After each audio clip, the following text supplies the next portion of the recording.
All right, so let's look at the second part of your notes. Let's start off by answering our questions here. Our domain is going to be all real numbers. Our amplitude is going to be 1 because we have a sneaky 1 in front of that cosine. Our period is going to be 2 pi over the number in front of x. And here the number in front of x is 2. So 2 pi divided by 2 is going to give us a period of pi. Also, I would write on this equation like how it moves up, down, left, right. It's going to move to the right 1 and up 1. Okay, so let's take our amplitude and fix that. Normally it's at 1 and negative 1, and it's still a distance of 1, but we're going to move it up 1. So it's going to move to 0 and 2. And that's going to be your range. It goes from 0 to 2. And if you want to draw your middle, you can draw your middle.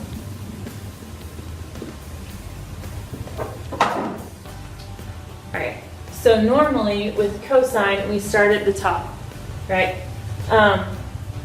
Since it's a positive cosine, we're still going to start at the top, but we're going to move to the right 1. So instead of starting at 0, we're going to go to the right 1. And that's going to be my beginning. Alright, the next time it's going to be at the same point, if you look at our period, will be a distance of pi. So once you go a distance of pi, I should be at that same point. So let's look at this graph. How many tick marks does it take to get to pi? Okay, we have 1, 2, 3, 4, 5, 6, and then we're at pi. So let's count 6 tick marks to the right. 1, 2, 3, 4, 5, 6, and it'll be at the same point. So that is going to be 1 full cycle, which means halfway in between these 2 points, I'm going to be at a minimum.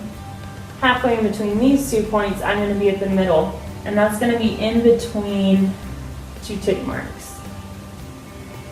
Same with the last 2. Halfway in between those 2, I'm going to be in the middle, and that's going to be in between 2 tick marks. And you have your full cycle. So now you just repeat it. So here, you'll be back at a minimum on the tick mark before 2 pi. And then back the middle. So you can do it that way, just follow the pattern. If you want to do the same thing that we started out doing, so count 6 tick marks. 1, 2, 3, 4, 5, 6. And you'll be back at the same point. If you want to do it this way, you can do it this way. Halfway in between these 2 points, I'm going to be at the bottom, and halfway in between those 2, I'll be in the middle. That's probably, to me, it feels like the easiest way to do it. With the pattern thing, sometimes you're just guessing. So, alright, it's up to you. You just want to make sure you follow that cycle throughout the graph.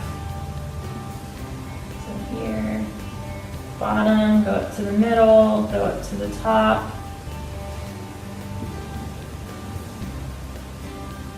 Go down to the middle, and then at your minimum. So I ended up at my minimum, the tick mark before negative 2 pi, if that helps. But your graph should look like this.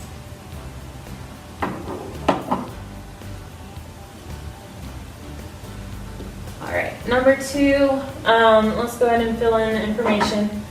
We have a vertical shift, and we're moving down 1. Horizontal shift, we'll move to the left 3.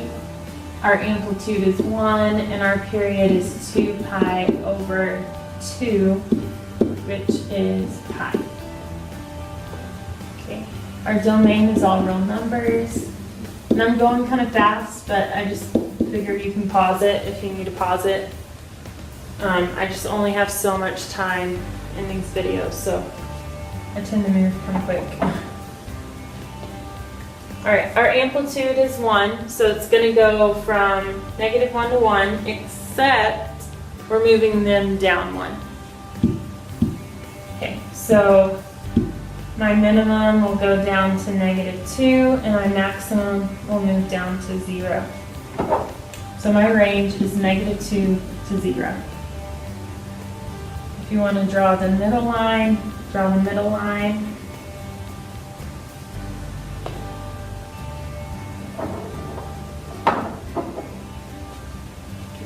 So with sine, I'm going to start out in the middle.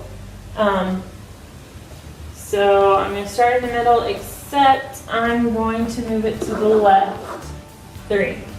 So go back 3, 1, 2, 3. So at -pi, you should be in the middle, and that's the beginning of my cycle.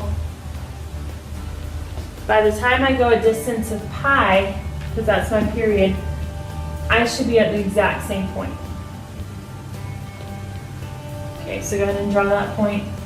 For a sine function, halfway in the middle, you're going to be at the middle again. You're going to be at that axis. Now, since we have a positive sign, we're going to go up first and then come back down. So halfway in between those 2 points, we'll be at our maximum. And that's going to be in between 2 tick marks. Halfway in between the last 2 points, we'll be at the minimum, which again is between 2 tick marks. And you have your full cycle. Okay, so then you just repeat it. So you can just repeat the cycle, or you can say, okay, from 0 to pi, I'm going to have 1 full cycle. So I'm going to end up at the same point.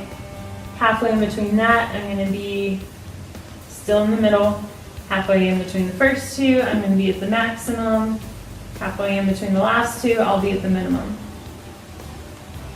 Okay, but you're just going to keep going through. Ooh, that was bad. Go through the entire graph.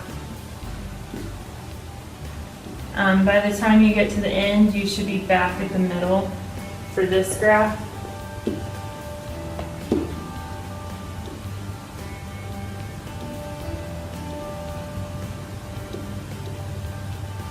Okay, so your graph should look like this.